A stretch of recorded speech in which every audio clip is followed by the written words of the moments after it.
इनकी साजिश ये थी कि ये जहरीला पानी दिल्ली भेजेंगे, हमारे सारे हम प्लांट बंद कर देंगे, वाटर ट्रीटमेंट प्लांट, और पूरी दिल्ली के अंदर पानी को लेके वोटिंग से ठीक पहले त्राही त्राही मच जाएगी। पानी नहीं आ रहा होगा, सप्लाई नहीं होगी, तो लोगों में नाराज़गी पैदा होगी सरकार के खिलाफ। ये पूरी साजिश भारतीय जनता पार्टी ने रची थी। इनकी पुलिस, इनको केस दर्ज करना है, कर लिया।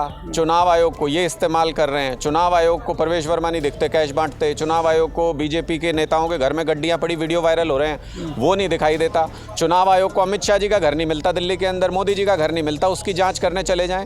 लेकिन जाएंगे भगवंत मान जी के यहाँ पे, क्योंकि पंजाबियों को बदनाम करना है, पंजाब को बदनाम करना है, जिनको हम पहले ही रिजेक्ट कर चुके हैं। हम जनता से पूछ के टिकट देते हैं, और जनता ने जिनको पहले ही रिजेक्ट कर दिया कि भाई अरविंद केजरीवाल जी अच्छा काम करते हैं, लेकिन ये उनके लोकल प्रतिनिधि थे, ये ठीक आदमी नहीं है, जिनको हमने पहले ही रिजेक्ट कर दिया, रिजेक्टेड माल के जाने का क्या असर पड़ेगा? जाएं, क्या दिक्कत है? दिल्ली विधानसभा चुनाव में मात्र एक हफ्ता रह गया। ऐसे में अब यमुना के मुद्दे को लेकर लगातार दिल्ली में सियासत हो रही है।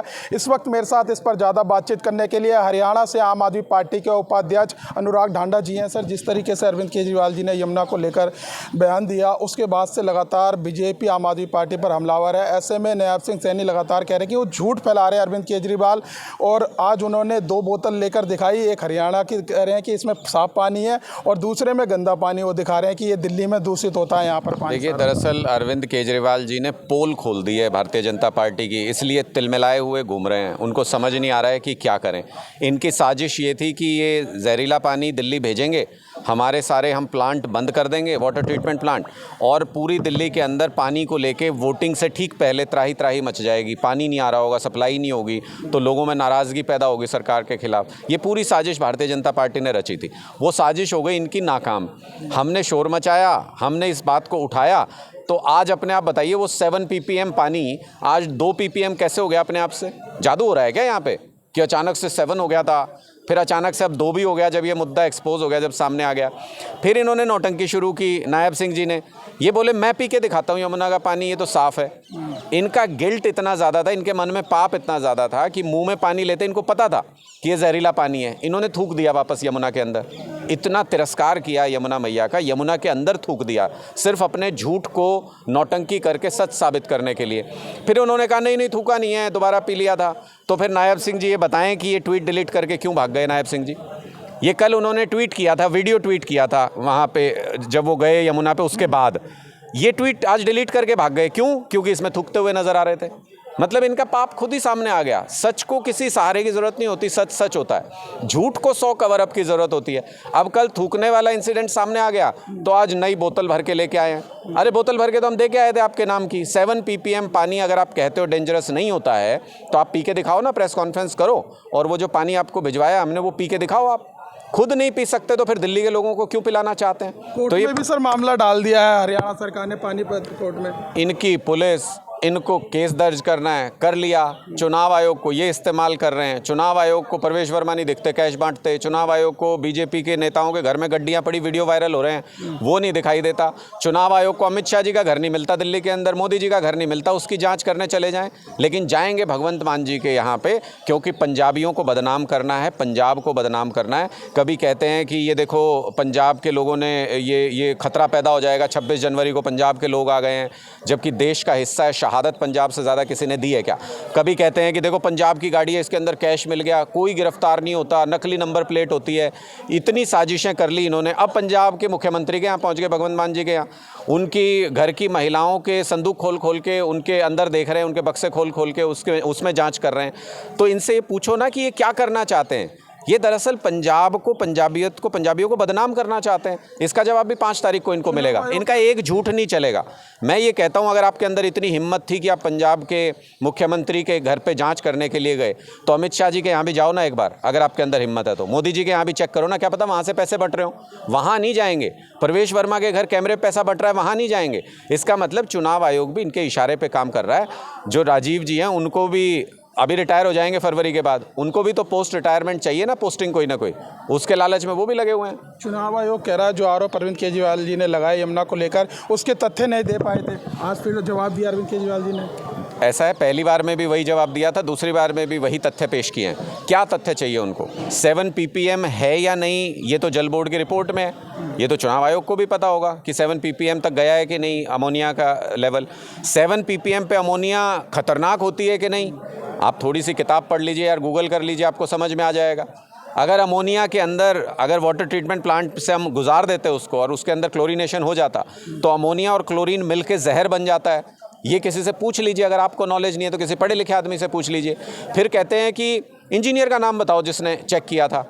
मैं पूछता हूँ, मोदी जी आके यहाँ पे कह के गए 4700 घर बना दिए मैंने दिल्ली में, 4700 घर बना दिए। 4 लाख बनाने थे, बनाए 4700। लेकिन आज मैं पूछता हूँ, इंजीनियर का नाम बताओ किसने बनाए थे मकान। कोई बात है?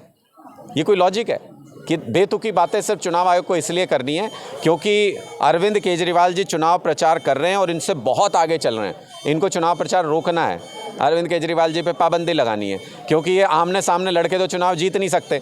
इसलिए कभी पैसे बंटवाएंगे, कभी फर्जी वोट बनवाने की कोशिश करते हैं, कभी असली वोट कटवाते हैं, कभी अरविंद केजरीवाल जी पे बैन लगवाने की कोशिश करते हैं। कुछ भी कर लो, जनता ने फैसला करना है। दिल्ली की जनता ने मन बना लिया है। बीजेपी को जो भी वोट करेगा वो ये सोच के करे कि 25,000 रुपये की महीने की बचत का नुकसान है उसका।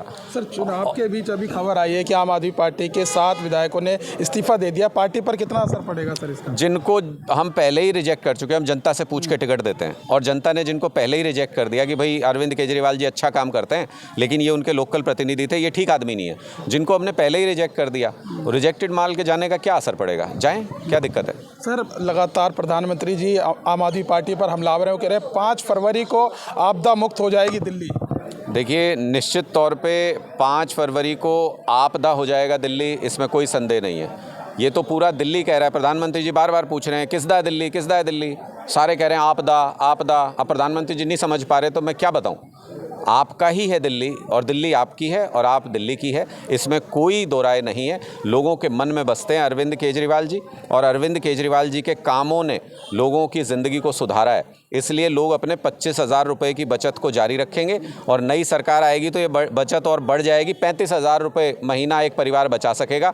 और बीजेपी की गलती से बटन दबा दिया, बीजेपी की सरकार आई तो मतलब 35,000 रुपये की चपत लगेगी हर घर को। ये लोग निर्णय कर लें कि उनको कौन सी सरकार चाहिए, उद्योगपतियों को सारा दिल्ली का बजट देने वाली सरकार या सारा बजट आम लोगों पे खर्च करने वाली सरकार। सर, एक अंतिम सवाल है कि महाकुंभ में जिस तरीके से बेहद दर्दनाक जो घटना हुई, उसमें अभी तक सरकारी आंकड़े 30 हैं। क्या लग रहा है आंकड़ों का खेल चल रहा है? क्योंकि जो पहले आंकड़े जारी किए गए थे उसमें 16 घंटे लेट आंकड़े जारी किए गए थे। देखिए, मुझे लगता है कि ये बहुत ही शर्मनाक घटना है और एक तरीके से पाप है ये जो भारतीय जनता पार्टी के नेताओं ने, उनकी उत्तर प्रदेश की सरकार ने किया है। पूरे देश में इन्होंने ढिंडोरा पीट पीट के ये कहा कि आइए महाकुंभ चल रहा है, आइए महाकुंभ चल रहा है।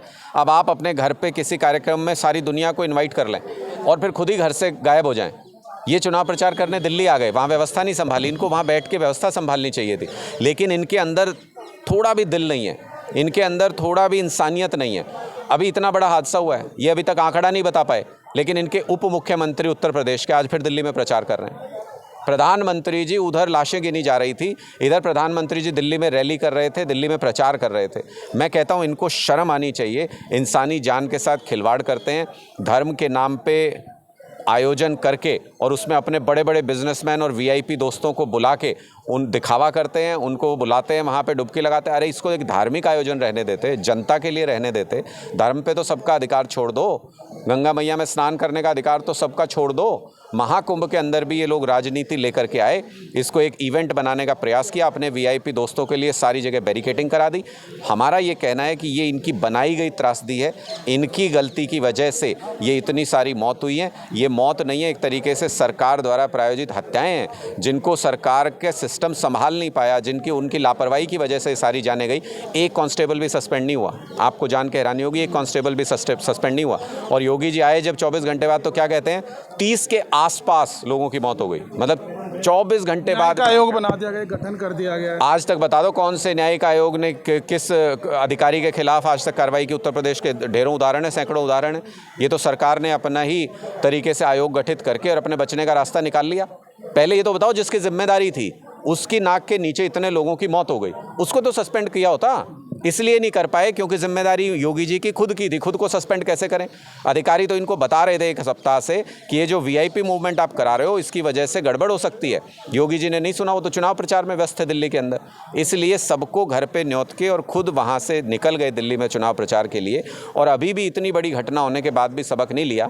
उत्तर प्रदेश के उप मुख्यमंत्री जिनको वहाँ मैनेजमेंट में लगना चाहिए, वो आज भी दिल्ली में चुनाव प्रचार कर रहे हैं। ये दिखाता है कि ये सिर्फ धर्म का इस्तेमाल करते हैं, इनकी इंसानियत मर चुकी है। जी, बहुत बहुत धन्यवाद। बहुत बहुत शुक्रिया। तो देखिए, हमारे साथ बातचीत करने के लिए थे हरियाणा से आम आदमी पार्टी के उपाध्यक्ष अनुराग ढांडा। दिल्ली में अब यमुना का मुद्दा तेजी से गर्माता जा रहा है। पिछले 1 महीने की बात करें तो चाहे वो वोट काटने का मुद्दा हो, चाहे पूर्वांचलियों का मुद्दा हो, चाहे अरविंद केजरीवाल के बंगले का मुद्दा, पिछले 1 महीने में तमाम मुद्दे जो है राजनीतिक पार्टियों की तरफ से आरोप प्रत्यारोप लगाए। लेकिन आखिरकार जनता इस बार किस मुद्दों पर वोट करेगी, ये तो 8 तारीख को जब रिजल्ट आएगा तब पता चलेगा कि दिल्ली में किसकी सरकार एक बार फिर से बनने जा रही है। फिलहाल इस वीडियो में बस इतना ही। बाकी खबर देखने के लिए देखते रहिए पॉलिटिशियंस इंडिया न्यूज़। धन्यवाद। अगर आपको हमारा वीडियो अच्छा लगा तो हमारे चैनल को सब्सक्राइब करें, हमारी वीडियो को लाइक करें, शेयर करें और ऐसे ही देश की तमाम बड़ी खबरों के लिए जुड़े रहें पॉलिटिशियंस इंडिया के साथ।